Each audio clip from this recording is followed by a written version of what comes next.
Rock badgers ఈ చిన్న కుందేలకి ఎంతో బ్యాకప్ ఉంటాయంట. ఏంటా బ్యాకప్ అని అంటే రాక్స్, బండలు, లేకపోతే కొండ. ఆ కొండనే దానికి బ్యాకప్. మనం చూసినట్లయితే ఇర్మియా గ్రంథము 49వ అధ్యాయము 16వ వచనంలో ఉంటుంది. ఏంటిదంటే eagles reside in rocks, doves reside in rocks. మనం చూసినట్లయితే పక్షిరాజు గురించి ఎంతగానో ధ్యానించాం. పక్షిరాజు ఎప్పుడు కూడా ఉన్నత స్థలాల్లోనే ఉంటుంది, కానీ ఎప్పుడు కిందకి రాదు. కిందకు వచ్చిందంటే తీసుకొని పోతానే ఉంటుంది. ఇంకా అసలు అది మిస్ అయ్యే ఛాన్సే లేదు. దానిపైన కన్ను పెట్టింది, ఆ చేప కానివ్వండి లేకపోతే ఇంకేదైనా కానివ్వండి, దానిపైన కన్ను పెట్టిందంటే స్ట్రైట్ ఇటు అటు చూడకుండా దాన్ని పట్టుకొని తీసుకొని వెళ్తుంది. మిస్ అయ్యే ఛాన్సే లేదు. ఆ రీతిగా ఈగిల్స్, పక్షిరాజులు ఎప్పుడు కూడా బండల్లో నివసిస్తాయి. పావురాలు కూడా, డవ్స్ కూడా బండలోనే నివసిస్తాయి. అదే రీతిగా చిన్న కుందేలు కూడా ఈ బండలోనే నివసిస్తాయి. ఈగిల్స్ దేనికి సాదృశ్యము అని అంటే బలానికి, శౌర్యానికి సాదృశ్యము. అదే రీతిగా డవ్స్ దేనికి సాదృశ్యం అంటే పరిశుద్ధతకి, పరిశుద్ధాత్ముడికి సాదృశ్యము. సో దానికి బ్యాకప్ ఏంటిది అని చూస్తే చిన్న కుందేలకి బ్యాకప్ ఏంటిదంటే ద స్ట్రాంగ్ హోలీ గోస్ట్. అంటే విశ్వాసికి బ్యాకప్ ప్లాన్ ఎవరు అని అంటే బలమైన పరిశుద్ధాత్ముడు. ఈరోజు బ్యాకప్ ప్లాన్స్ ఎంతోమంది ఇన్వెస్ట్మెంట్స్ అంటారు, సేవింగ్స్ అంటారు, చిట్టీలు అంటారు, ఇదంటారు అదంటారు కదండి. నాకు ఇది ఉంటే బాగుంటుంది, బ్యాకప్ అంటారు. కానీ సడన్గా అదేంటి ఆవిరి ఎగిరిపోయిన రీతిగా లేకపోతే పొట్టు ఎగిరిపోయిన రీతిగా అన్నీ కూడా ఒక విషాదం జరిగినప్పుడు, ఒక పెళ్ళి జరిగినప్పుడు, ఒకటి ఏది జరిగినప్పుడు ఇంతకాలం కూడబెట్టుకున్నానండి, అంత కూడబెట్టుకున్నాను, కానీ ఒకేసారి అంతా ఎగిరిపోయింది, ఒకేసారి అంతా వెళ్ళిపోయింది అని ఎంతోమంది బాధపడుతూ ఉంటారు. కానీ నిజమైన బ్యాకప్ దేవుడు మన వెనకాల లేకపోతే మన దగ్గర, if he's as a backup plan, if he is our backup, then we don't have to fear anything.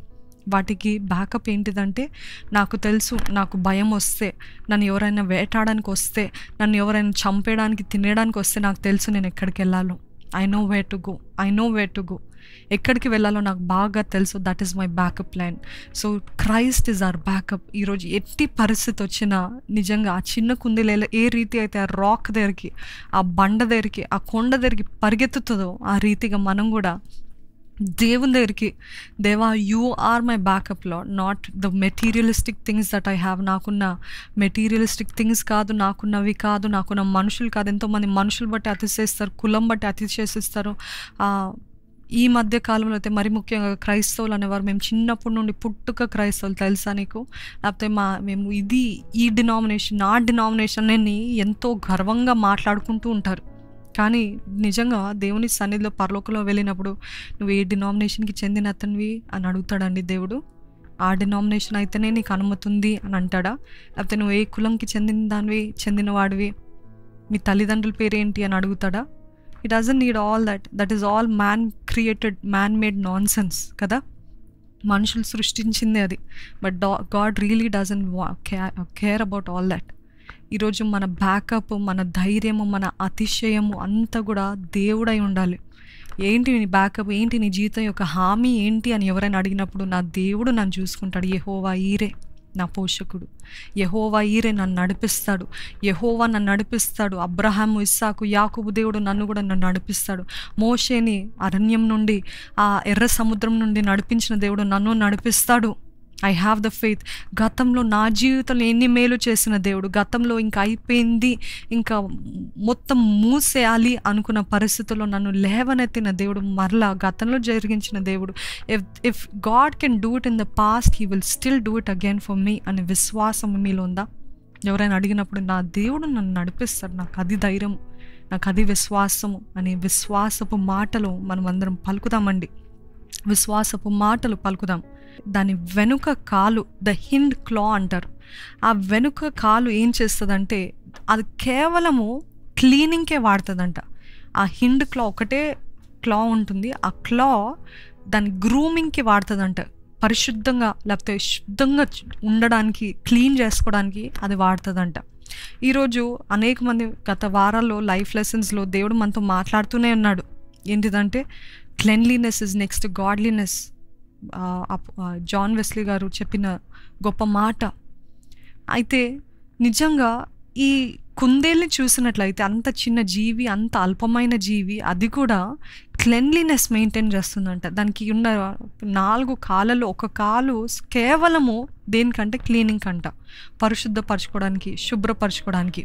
అయితే it's only design for grooming and it is an extremely clean animal. చాలా శుభ్రమైన జంతువు అంట. చూడటానికి, ఇందాక చూసారు కదా, చూడటానికి కొంచెం ముద్దుగానే ఉంది, కొంచెము చిన్నగా ఉంది, క్యూట్గా ఉంది, కానీ it is an extremely clean animal. అయితే గమనించాలి, అపవాది ఎప్పుడు కూడా అశుభ్రంగా ఉండే వారి దగ్గర, అశుభ్రంగా ఉండే ఇళ్లలో అతి సులభంగా ప్రవేశిస్తాడు. హీ లైక్స్, ఏ రీతి అయితే పంది గురించి ధ్యానించామో, పంది బిహేవియర్ గురించి ధ్యానించాం కదండి, ఆ పందికి ఎంత శుభ్రపరిచినా, ఎంతగా చక్కటి కాస్ట్లీ షాంపూ వేసి స్నానం చేపించినా, దానికి బురద కనిపించిన వెంటనే ఏం చేస్తుంది తెలుసా, పరిగెత్తుకొని దొర్లుతుందంట. అయితే దాన్ని ఆ పంది స్వభావమే అంత ఏంటిదంటే it always wants to be in dirt. కానీ ఆ పంది స్వభావము అపవాది స్వభావానికి సాదృశ్యం. The enemy is always attracted to uncleanliness, unclean thoughts, అశుభ్రమైన తలంపులు, అశుభ్రమైన జీవన శైలి, లైఫ్ స్టైల్, అశుభ్రమైన ఆలోచనలు, అశుభ్రమైన క్రియలు. ఎంతోమంది అన్క్లీన్ యాక్ట్స్, అన్క్లీన్ వర్క్స్, ఎంతో భయంకరమైన పనులు చేస్తున్నాం. దేవునికి అసహ్యమైన కార్యాలు మనము చేస్తున్నాము. ఎన్ని వాక్యాలు విన్నా, ఎన్ని ఆరాధనలు చేసినా, ఎన్ని పాటలు పాడినా, really are you really clean inside out? Are you really clean inside? I'm telling you, ఏ రీతిగా అయితే కొన్ని పాటలు, కొన్ని సూత్రాలు, కొన్ని మంత్రాలు అపవాదిని ఆకర్షిస్తుందో, మన అశుభ్రత లేకపోతే మన అపరిశుద్ధత, మన అపవిత్రత కూడా అపవాదికి అంట ఒక తలుపు తెరిచి లోపలికి రా అని ఆహ్వానిస్తున్నంతనే. It is as equal as inviting the enemy into your life.